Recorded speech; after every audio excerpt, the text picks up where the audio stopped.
of the tomatoes that I picked from my mom's garden yesterday. Let me show you what I'm doing with them.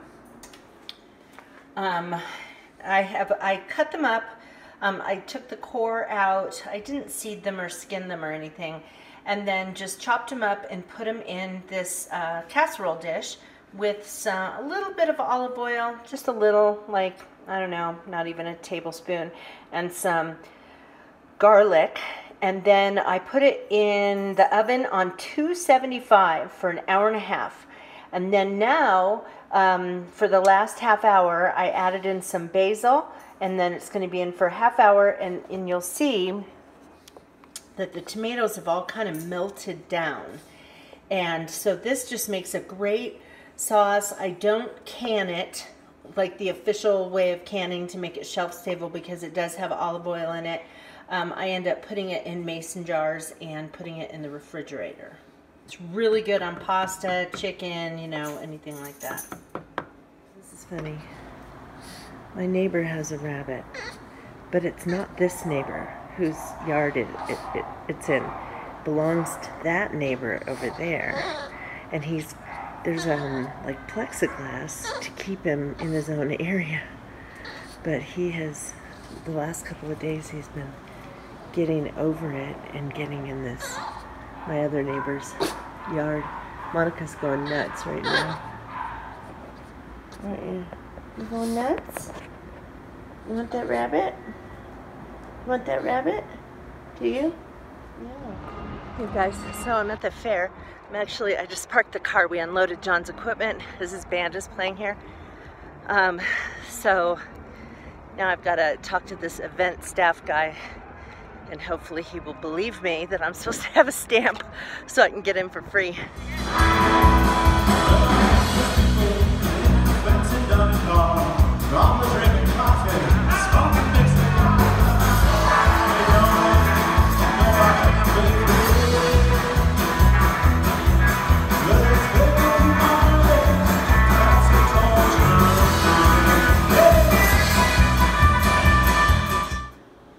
Monica has learned from the kitties that sleeping on the back of the couch is a good thing. Mary's thinking, oh, for heaven's sakes. So as you can see here, I still have a bunch of my mom's tomatoes and a potato. That was from the grocery store. But my mom's tomatoes from her garden. I already made 4 jars of one kind of sauce, but I wanted to show you something really easy you can do. These I just finished doing. These are big fat slices of tomato, and then you layer them in a mason jar. You put a slice of tomato, a slice of garlic, a slice of tomato, a piece of basil, a slice of tomato, a slice of garlic, and so on until you get up to the very top. And then you put olive oil in, just any old kind of olive oil.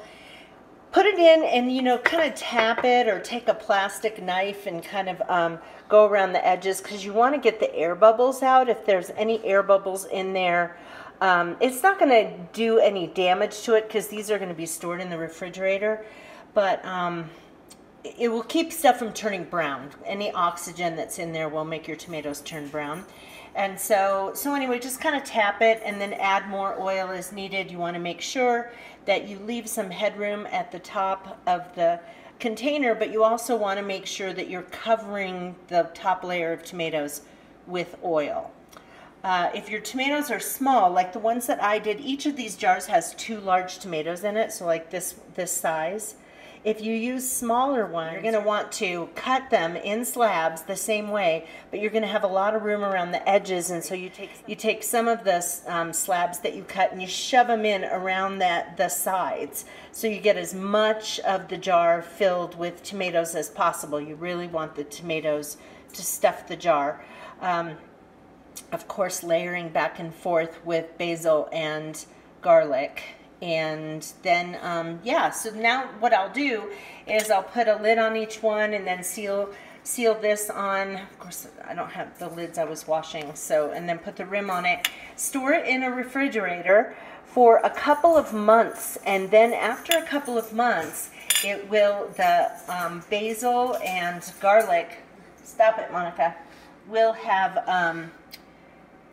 infused into the oil and into the tomatoes, and they taste so good. These, like that other recipe I told you about, can be put on pasta or chicken or, you know, anything like that.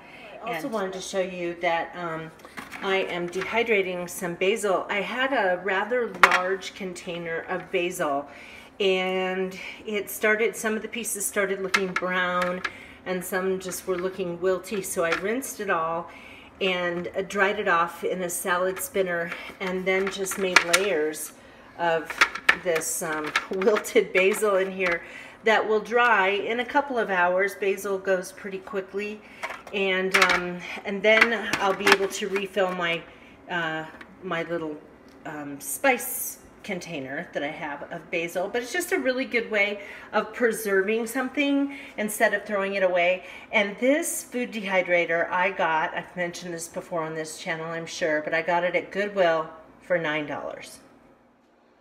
So it's about 3:30 on Sunday afternoon. This morning, after church, my mom, and it ended up just being my mom and John and I, we went out and scattered my dad's ashes in this beautiful place, and yeah, it was just kind of nice and good closure, I think. We went out to lunch together, the three of us, and so then we came home, and John's been on call this weekend, and poor guy, he's gotten called in 3 times. He got called in on Friday night, like, I don't know, 9:30, I guess. He got home around 11:30. And then last night we went to bed we turned off the lights at about 10:30, and at 11 o'clock the phone rings. And so he had to go in. He didn't get home until 2:30. Anyway, and then we got back here and we were just kind of relaxing, and at 3 o'clock the phone rings and he gets called in again. So anyway, but I did want to just pop in a little clip of the wildflowers around here. Man, they're just absolutely beautiful. They're just everywhere, and people were out in the wildflowers, in the sunflowers, you know, taking pictures, doing selfies, and all that kind of stuff. So I have a list of monthly chores that I do, obviously, at the beginning of every month. I run a washing machine cleaner through the washing machine, or you can actually just run a large load, don't put any clothes in it, of hot, and then put a cup of vinegar in and run it through, and it cleans all the buildup and stuff in the washing machine. I clean the dishwasher, and there's a dishwasher cleaner I have, and disposal. So you're probably wondering why I'm showing you makeup brushes, but cleaning my makeup brushes is one of the things that I do once a month. And I have lots of makeup brushes. Here's a whole bunch of other ones, but I just haven't used these very much this month. So anyway, so I cleaned those. I also clean out my purse. I clean out my refrigerator. I clean out my car. I back up my computer. I have just this list of things I do every month. So I usually start a couple days before the first day of the month, and then like maybe over a period of 4 days. Today is September 2nd, and I have done most everything. I have a couple more things to do. Hey guys, we're out mushrooming again, and we haven't found any boletes, but we found lobster mushrooms everywhere. So let me show you. So here you can see those are lobster mushrooms. And they're super dirty because they grow underneath the dirt, and so like see how they're so orange, and yeah, super dirty. You have to clean them out. This one has bugs, so we won't be getting that one, but anyway, yeah, you have to really do a lot of work to clean them up. But yay, mushroom. Okay, so I want to show you how lobster mushrooms are formed. I saw this big lump, and I uncovered it. You'll see this mushroom here. It has gills, and that is a Rasula mushroom. They're normally white. You can see this one's a little bit red or pink on top. And the lobster mushroom fungus takes over the rusula and then turns it orange, and then all these gills will go away and become solid like you saw in those other ones. So this is the beginnings of a lobster mushroom. Okay, here we go. Big old grocery bag full of lobster mushrooms. I only like these like it's not like I feel like I hit the jackpot when I get a bunch of lobsters. But they are good to have. They taste sort of mildly of seafood when you cook them.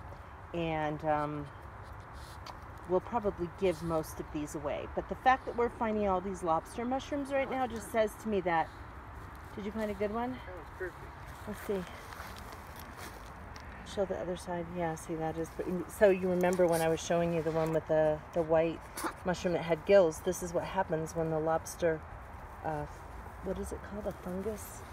I don't know what Lobsterizes it. They're super firm. Yeah. So if they're not firm, they'll have bugs. So anyway, we will probably clean these up and then give them away to people. Okay, it is time to head back to the car. The sky is getting really dark. There's actually, it looks like snow, but probably hail up on the mountain. And then we're hearing rumblings of thunder. So, and it's above us, so it could open up and soak us any second, so we're headed back to the car. So here they are, all cleaned up. I just cut the end off because that's usually hard to get the dirt off of, and then clean the inside with a toothbrush running under water. And now it's time to give these things away. Hey guys, my cleaning lady just left. I always love it when she's here because everything looks so great. To show you something, I've been anxiously awaiting a package in the mail. I decided, well, I've been wanting to learn how to crochet. I know how to knit, but I don't know how to crochet, and I got a bunch of in-law's crochet needles when she passed away, and so I thought, well, maybe it would be good if I learned how to crochet. So I joined this thing called Annie's Afghan Square of the Month Club or something like that, and basically each month you get 2 skeins of yarn. Well, in the first package they give you 2 needles, 2 different sizes, and then an embroidery needle, and then you get 2 skeins of yarn and a little video disc thing, and patterns for 3 blocks. And so then every month you get 3 more, and 3 more blocks, and the little video that kind of walks you through. And so like I literally was pausing the video and going back and pausing it and going back at first to kind of understand it, because I really don't know anything about crochet. So this is just single crochet. So it's going to be a 9 by 9 inch block, and that's so that's the first one, and then the second block is this one, and the third one is this one. So, and then at the very end they have instructions for how to stitch the whole thing together into a blanket that looks like this. So, and then these are in this kit, these are the blocks that I'm making. So, and the yarn's really soft. It's very nice, high quality yarn. I mean, it's just an acrylic kind of thing, but super soft. So that's it, Annie's Crochet Afghan Block of the Month Club. Okay, so there's my first block. You can see it's pretty good size. It's 9 by 9. It was just a single crochet and then a little trim around the edge to trim. All of them will have this little trim around the edge, and then they'll all get attached together. So for never having crocheted before, I feel pretty good about this one.